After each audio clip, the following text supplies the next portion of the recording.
Bayangkanlah, Anda berdiri di depan banyak orang, lampu sorot menyorot wajah, mata-mata tertuju kepada Anda, jantung berdetak cepat, tangan terasa dingin dan basah, suara yang ingin keluar dari tenggorokan, tersendat, bergetar. Ya, inilah gugup, sebuah rasa yang akrab yang pernah dialami setiap manusia. Tapi, pernahkah Anda bertanya, apa sebenarnya gugup itu? Mengapa tubuh kita bereaksi begitu aneh, padahal tidak ada singa yang mengejar? Mengapa hati terasa cemas, pikiran terasa buntu, dan perasaan seperti tertawan oleh diri sendiri? Mari kita jelajahi bersama. Kita akan menyingkap rahasia gugup dari 3 sisi: tubuh manusia, jiwa manusia, dan kebijaksanaan stoikisme. Sebelum kita melangkah lebih jauh, izinkan saya mengajak sahabat semua untuk mendukung channel ini. Caranya sederhana, tekan tombol subscribe, aktifkan lonceng notifikasi, dan jangan lupa tinggalkan jejak kebaikan dengan like dan share.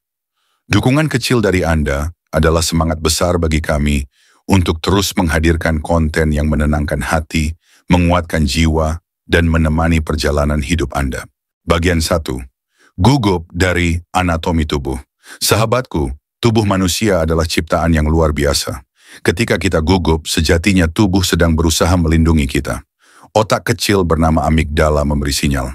Ada bahaya. Hipotalamus merespons cepat, lalu kelenjar adrenal memompa adrenalin ke seluruh tubuh. Seolah-olah kita sedang berada di medan perang, padahal hanya di depan kelas atau di ruang wawancara kerja. Inilah yang disebut respon fight or flight. Tubuh bersiap untuk bertarung atau melarikan diri. Itulah sebabnya jantung kita berdegup kencang, nafas terasa pendek, tangan gemetar, keringat bercucuran, mulut kering, bahkan pikiran tiba-tiba kosong. Semuanya bukan karena kita lemah, tetapi karena tubuh sedang bekerja keras menjaga kita dari ancaman.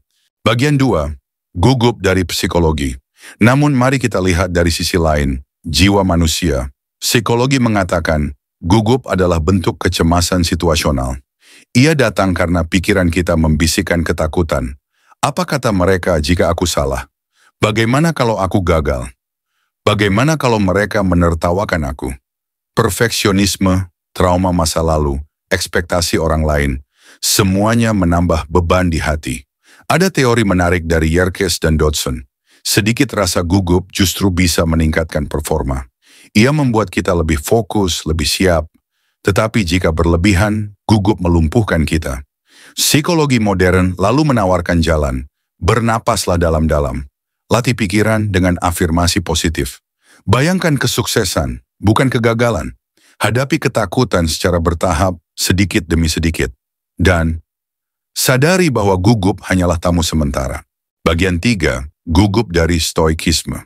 Sahabatku, ada satu jalan lain yang lebih dalam, lebih filosofis, yaitu stoikisme. Stoikisme mengajarkan bukan peristiwa yang mengganggumu, tetapi penilaianmu tentang peristiwa itu. Kita gugup karena terlalu sibuk memikirkan hal yang berada di luar kendali.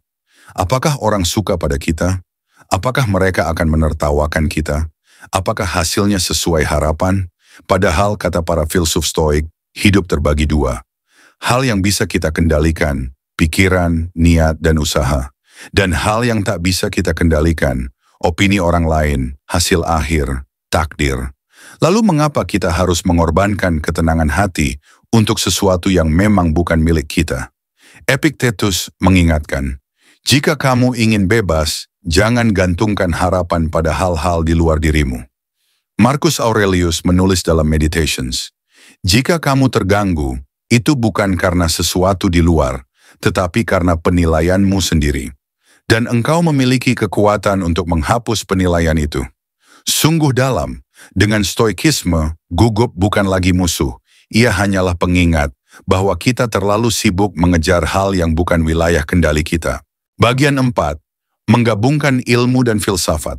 Sekarang mari kita gabungkan ketiganya. Dari anatomi tubuh kita tahu, gugup adalah reaksi alami. Dari psikologi, kita belajar, ada teknik untuk mengelolanya. Dari stoikisme, kita memahami kebebasan sejati datang dari pikiran yang mampu menerima. Maka, ketika gugup datang, jangan panik. Tarik nafas dalam-dalam.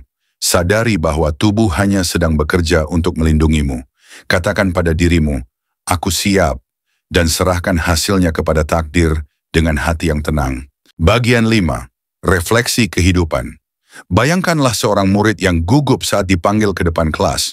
Guru yang bijak tahu, tangan yang bergetar itu bukan tanda kelemahan, melainkan tanda bahwa sang murid sedang belajar berani. Bayangkan seorang pekerja yang gugup di ruang wawancara kerja. Gugup itu tanda bahwa ia sedang berada di ambang perubahan besar dalam hidupnya.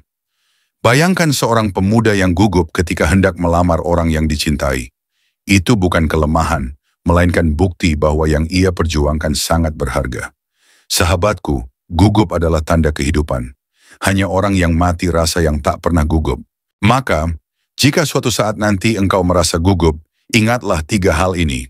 Tubuhmu sedang menjagamu, jiwamu sedang menguji keberanianmu, dan hatimu sedang diajak untuk belajar kebijaksanaan.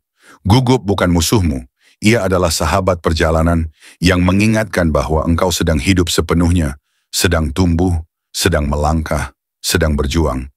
Terimalah gugup dengan senyum, peluklah ia dengan tenang, dan biarkan ia menjadi energi yang membawamu pada keberanian, kebijaksanaan, dan keteguhan hati.